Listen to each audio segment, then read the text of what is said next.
You're sitting alone in a quiet room.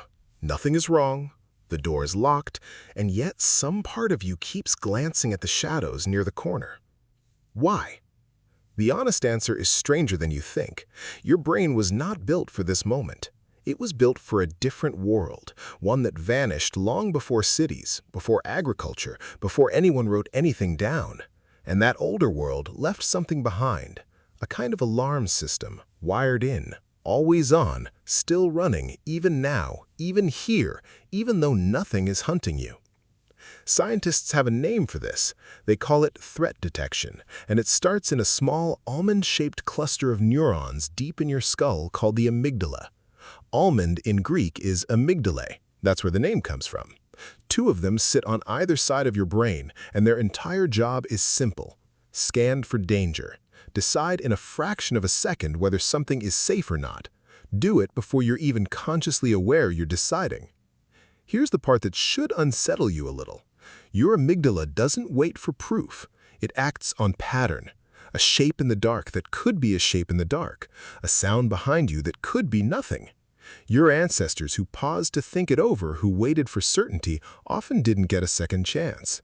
The ones who survived were the ones who flinched first and asked questions later. That flinch is still in you. Neuroscientist Joseph Ledoux spent decades mapping exactly how fear moves through the brain, and what he found reshaped how we understand fear itself. He discovered that a threat signal can reach the amygdala through what he called a low road, a fast, sloppy shortcut that skips the thinking parts of your brain entirely. It's quick, it's crude, it gets details wrong constantly, but it's fast enough to save your life before your conscious mind even catches up. Think about that. Somewhere in your skull, a decision is being made about your safety before you know you're making it. Why would evolution build something so careless? Because in the environment your ancestors lived in, being careless in the other direction was fatal. Imagine two early humans on the savannah. One hears a rustle in tall grass and freezes, heart hammering, ready to run.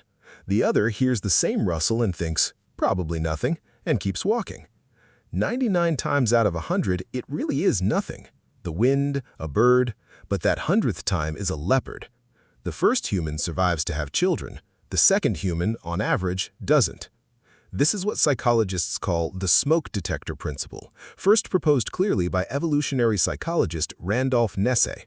A smoke detector that goes off constantly for burnt toast is annoying, but a smoke detector that fails to go off during an actual fire is fatal. So evolution designed you the same way. Cheap false alarms, rare missed threats. Your nervous system would rather embarrass you 1,000 times than fail you once. That's why you jump at a shadow. That's why your heart spikes when a car horn blares behind you. It's not a flaw, it's the design working exactly as intended. But here is where it gets strange, because you don't live on a savanna anymore. You live in a world your amygdala has no evolutionary memory of. Email notifications, group chats, a red circle with a number on it. Your ancestors' alarm system evolved to detect a predator in the grass. Yours has been repurposed, almost by accident, to detect a slightly cold text message from your boss. The wiring is identical, only the input changed. Psychologist Matthew Lieberman at UCLA has spent years studying something called social pain, and his research found something remarkable using brain scans. When people experience social rejection, being excluded, ignored, criticized, the same neural regions activate as when people experience actual physical pain. Your brain, in a very real sense, does not fully distinguish between a predator and a person who didn't text you back. That's not weakness, that's ancient architecture doing its job in an environment it was never designed for. For most of human history, being excluded from your group wasn't an inconvenience, it was a death sentence. There were no solo humans thriving alone on the savannah. Alone meant no help hunting, no protection at night, no one to notice if you got sick. So the brain evolved to treat social threat with the same urgency as physical threat. Your amygdala doesn't know the difference between being chased by a lion and being left on red. Which brings us to something you've probably felt but never quite named. That prickling sense that someone is watching you. You turn around in a parking lot for no clear reason. You feel uneasy in an empty stairwell. Researchers studying what's sometimes called hypervigilance have found that your visual system is tuned to detect eyes and faces faster than almost anything else in your environment. A face-like pattern, even a rough one, even 2 dots and a line, gets flagged by your brain before you consciously register what you're looking at. Why? Because for nearly all of human history, the most dangerous thing in your environment was another creature with eyes, a predator, a rival. Your ancestors who were fast at spotting a face hidden in foliage lived longer than the ones who weren't.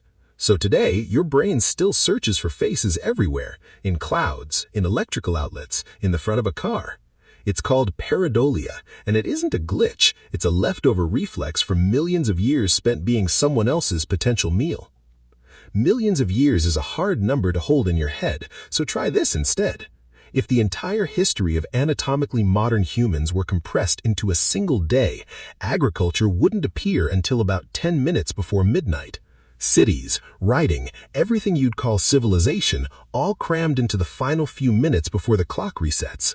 Almost the entire day, your ancestors were small, vulnerable, and constantly watched by things that wanted to eat them. Your nervous system doesn't know the clock reset. It's still living in that first 23 hours and 50 minutes. This explains something else too. Why bad news spreads faster than good news. Why a single harsh comment can outweigh 10 kind ones in your memory. Psychologists call this negativity bias, and it shows up everywhere once you know to look for it. A 2001 paper by Roy Baumeister and colleagues, bluntly titled "Bad is Stronger Than Good," reviewed decades of research and found the same pattern again and again across memory, emotion, relationships, and even how we process information. Threats simply weigh more than rewards. That makes sense if you think about the actual math of survival. Missing out on a reward costs you a meal. Missing a threat costs you your life. So your brain evolved to prioritize the second kind of information far more heavily than the first. It's not pessimism, it's an old insurance policy your mind refuses to cancel. So what do you do with all of this? You're not going to rewire millions of years of evolution by Thursday, but you can do something more useful. You can recognize the signal for what it actually is. The next time your chest tightens over an unanswered message, or you feel that prickling awareness in an empty room, you can pause and ask a simple question. Is this a leopard or is this a shadow? Most of the time it's the shadow. Your amygdala doesn't know that yet, but you do. That's the strange gift hidden inside this ancient wiring. You are the first generation of humans equipped to notice the alarm system firing and actually understand why. Not to silence it, you wouldn't want to, not entirely, since it's still protecting you in the moments that genuinely count, but to recognize the false alarms for what they are and let them pass instead of letting them run you. So tonight, when you're sitting alone in a quiet room and your eyes drift toward the shadows near the corner for no clear reason at all, you'll know exactly what's happening. Nothing is hunting you. Something very old inside you just hasn't gotten the memo yet.